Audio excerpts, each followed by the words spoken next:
What if the £8 bottle smells better than the £300 one? Not kind of similar. Actually better. Look, I bought 10 designer perfumes, found the cheap version of every single one and tested them properly. Creed Dior, Baccarat Rouge, YSL, all of them. And some of these results genuinely shocked me. We're talking Aldi Lidl, Zara M and S bottles you walk past every single week without even looking at. By the end of this video, you're never buying expensive perfume the same way again. Let's get into it. Creed Aventus versus Armaf Club de Nuit Intense Man. So Creed Aventus, everyone knows it, everyone wants it. Almost nobody wants to actually pay for it. Now imagine a Middle Eastern fragrance house just quietly figured out the formula and started selling it for under 20 quid. That's literally what Armaf Club de Nuit Intense Man is. The pineapple opening, the birch smoke, that powdery musk when it dries down. People genuinely cannot tell the difference. Your colleagues won't know. Your date won't know. Only your bank account knows what actually happened. Dior Sauvage Elixir versus Latafa Assad. Dior Sauvage Elixir. If you know, you know. This thing walks into a room before you do. Thick, dark, that heavy ambery warmth with cardamom sitting right on top. It's one of those fragrances that just commands attention without asking permission. And it costs a lot, like a proper lot. So when people started talking about Latafa Assad in the same breath, most of the fragrance community just rolled their eyes. Another budget brand, another big claim, until they actually smelled it. Because Assad doesn't just gesture towards Sauvage Elixir, it genuinely goes there. That same cardamom sharpness in the opening, that woody aromatic core that develops on your skin, that heavy presence that makes people turn around when you walk past.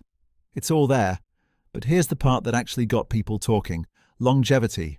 Sauvage Elixir is brilliant, but after around 8 hours, it starts backing off. Assad just keeps going.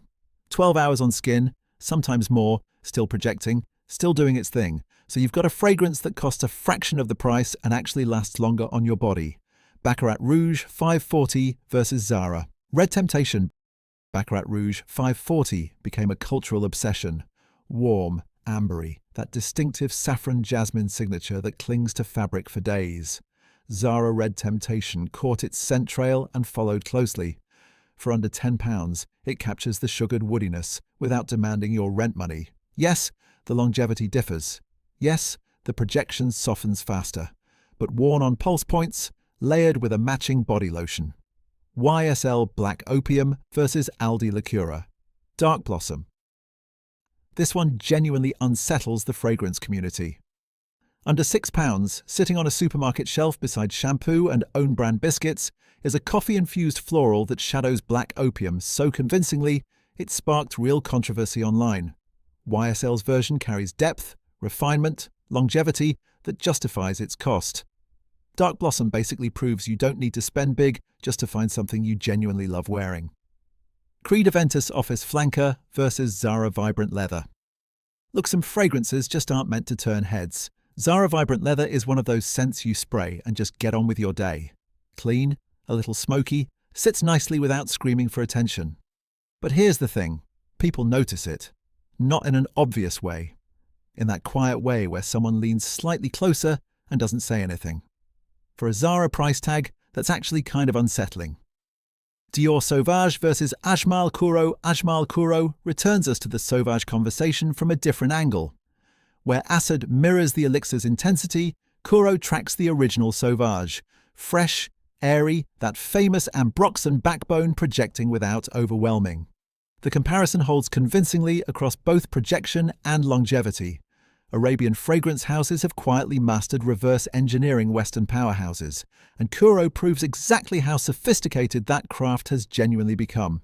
Baccarat Rouge 540 versus Lidl Barracuda. Lidl Barracuda costs less than a meal deal. That's just a fact. That ambery warmth, the sweetness that hits you in the opening, that quiet cedarwood sitting underneath, holding everything together.